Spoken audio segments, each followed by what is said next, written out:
Hello friends, मैं हूं doctor Brajesh और आज हम बात करेंगे कि थायराइड की बीमारी के कौन कौन से लक्षण होते हैं, कौन कौन से सिम्टम्स होते हैं, इसको हम कैसे पहले से ही पहचान लें और उससे हम ट्रीटमेंट शुरू करके उससे कम प्रॉब्लम हमें हो। तो सबसे पहले जान लेते हैं कि थायराइड क्या है। थायराइड एक ग्लैंड है जो हम सब लोगों के अंदर गले के फ्रंट पार्ट में यहाँ पे होती है। ये हमारा नॉर्मली जो हमारी बॉडी की जो भी मेटाबॉलिक प्रोसेस होती है उसको सपोर्ट करती है। हमारा टेम्परेचर रेगुलेशन है, हमारा बॉडी का फ्लूइड मैनेजमेंट है, ये हमारा एनर्जी एक्सपेंडिचर्स है, एनर्जी बैलेंस है, इन सबको सपोर्ट करने के लिए थायराइड ग्लैंड होती है और ये हम बहुत ही अति आवश्यक ग्लैंड है। इसके बिना हमारा काम ठीक से नहीं चल सकता। थायराइड की बीमारी होती है उसको हम दो प्रकार के बीमारी मानते हैं। एक तो मानते हैं हाइपोथायराइडिज्म, दूसरी मानते हैं हाइपरथायराइडिज्म। हाइपोथायराइडिज्म का मतलब होता है जिसके अंदर आपकी थायराइड की जो क्षमता होती है, उसका जो कार्य होता है वो एकदम कम हो जाता है या तो फिर बंद हो जाता है। दूसरा होता है हाइपरथायराइडिज्म जिसके अंदर थायराइड की ग्लैंड होती है, उसका काम बहुत ही बढ़ जाता है, नॉर्मल लेवल से भी ज़्यादा बढ़ जाता है। आज इस वीडियो में हम फोकस करेंगे सिर्फ हाइपोथायराइडिज्म के बारे में, जो उस हाइपरथायराइडिज्म से काफ़ी कॉमन है। तो जो कॉमनेस्ट बीमारी है उसके सिम्टम्स के बारे में आज हम बात करेंगे। तो अगर हम ये जान लें कि थायराइड की कौन कौन से काम होते हैं, नॉर्मल फंक्शनिंग जो होती है, तो अगर वो कम हो जाए तो उसके कौन से सिम्टम्स आएंगे ये हमको आराम से पता चल जाता है।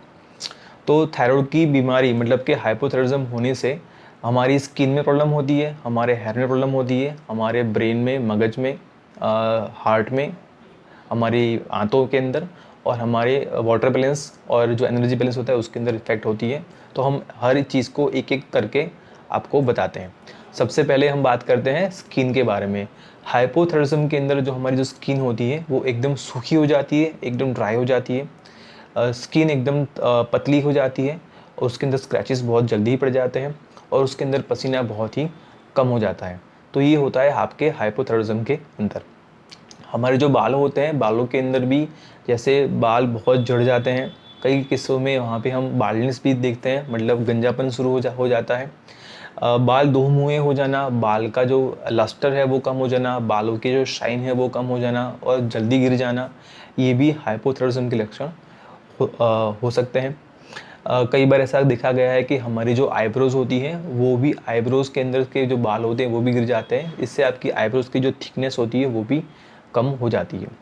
हाइपोथायराइडिज्म के अंदर जो हमारे नाखून होते हैं उसकी भी हेल्थ ठीक नहीं रहती है। हमारे जो नाखून होते हैं वो भी एकदम ड्राई हो जाते हैं, उसके अंदर गड्ढे पड़ जाते हैं, उसकी शाइन और लस्टर वो भी चला जाता है। तो अगर आपको ये भी कुछ लग रहा है तो आपका ये हाइपोथायराइडिज्म की वजह से हो सकता है। हाइपोथायराइडिज्म की वजह से हमारे जो सीएनएस मतलब कि ब्रेन की एक्टिविटी है उसमें भी प्रॉब्लम होती है। तो उसके अंदर हमें भूलने की बीमारी हो सकती है। कई लोग इसकी वजह से ठीक से फोकस नहीं कर पाते, उनका कंसंट्रेशन भी कम हो जाता है। तो ये भी हाइपोथायराइडिज्म के लक्षण हो सकते हैं। एनर्जी जो बैलेंस होता है, मतलब कि कितनी चाहिए कितनी नहीं चाहिए, जो उसका बैलेंस होता है वो भी हाइपोथायराइडिज्म के अंदर गिर जाता है, जिसकी वजह से हमें बहुत ही थकान महसूस होती है। मतलब ऐसा लगता है कि हमें बॉडी के अंदर शक्ति ही नहीं है, कुछ काम करने की ताकत भी नहीं रही है। तो ये एनर्जी जो इम्बैलेंस हो जाता है इसकी वजह से भी हो सकता है। थायराइड के अंदर एक बहुत ही यूनिक सिम्टम्स ये हैं, जो लक्षण जिसे हम बोलते हैं कि इसके अंदर हमारी भूख कम हो जाती है, आदमी खाना कम कर देता है फिर भी उनका वज़न बहुत बढ़ जाता है। दूसरी बात कि वज़न बढ़ने के साथ साथ ये वज़न जो होता है ज़्यादातर हमारी बॉडी के अंदर पानी भरने की वजह से होता है।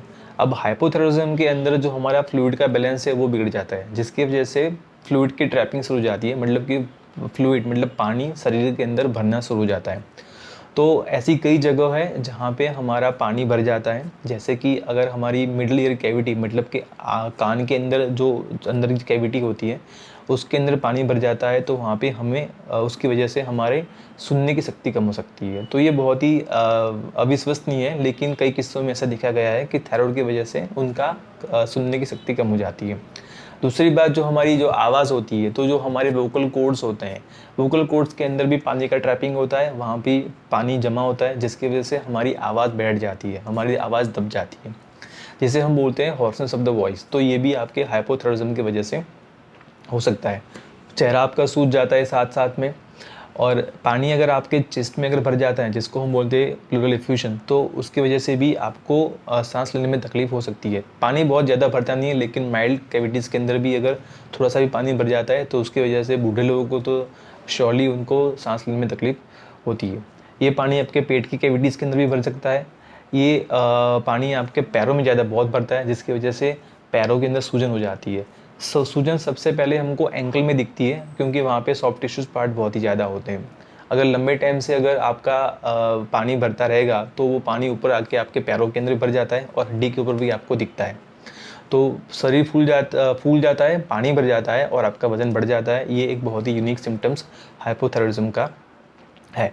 हाइपोथायरॉयडिज्म की वजह से कई लोगों को झाड़े हो जाते हैं, कई लोगों को अंदर कॉन्स्टिपेशन होता है। तो हाइपोथायरॉयडिज्म के अंदर कॉन्स्टिपेशन हो जाना मतलब कि उनको सुबह हाजत जाने की बहुत ही प्रॉब्लम हो जाती है, क्योंकि उनका जो इंटेस्टाइन मतलब आंतों के अंदर जो एक्टिविटी होती है, जो उसका फंक्शन होता है, मतलब वो आगे बढ़ाता रहता है, खाने को पचाता है और आगे बढ़ाता है और बाद में वो सुबह उसको निकल जाता है। तो उसकी वजह से यहाँ पे कॉन्स्टिपेशन हो जाता है। तो ये भी इसका एक लक्षण है। हार्ट के अंदर ऐसा होता है कि हार्ट का जो रिदम होती है, रेट होता है, मतलब जो हार्ट रेट हम जिसे बोलते हैं, मतलब धड़कन कितनी चलती है। तो हाइपोथायरॉयडिज्म के अंदर हमारी ब्रेडिकार्डिया हो जाता है, मतलब कि हमारा हार्ट रेट कम हो जाता है और साथ साथ में बीपी थोड़ा सा आपका बढ़ जाता है। तो ये भी आपका हाइपोथायरॉयडिज्म का ही एक सिम्टम्स है। स्त्रियाँ होती है उनको प्रॉब्लम ज़्यादा होती है, उनके साथ साथ उनको मेंसेस में प्रॉब्लम हो सकती है। शुरुआत के कई केसेस में ऐसा होता है कि इनको मासिक स्राव बहुत ही ज़्यादा होता है। एक बार ये हाइपोथायरॉयडिज्म वेल एस्टेब्लिश हो जाता है तो उसके बाद मासिक स्राव बहुत ही कम हो जाता है। तो मेंसेस में कम हो जाना, ज़्यादा हो जाना, ये भी हाइपोथायरॉयडिज्म का ही एक सिम्टम्स माना जाता है। जो लोग प्रेग्नेंट महिलाएं होती है उनको भी प्रॉब्लम्स काफ़ी होती है। और एक बात जो एक्सपेक्ट करती हैं बच्चे को, तो इनफर्टिलिटी भी बहुत ही कॉमन सिम्टम्स है हाइपोथायरॉयडिज्म का।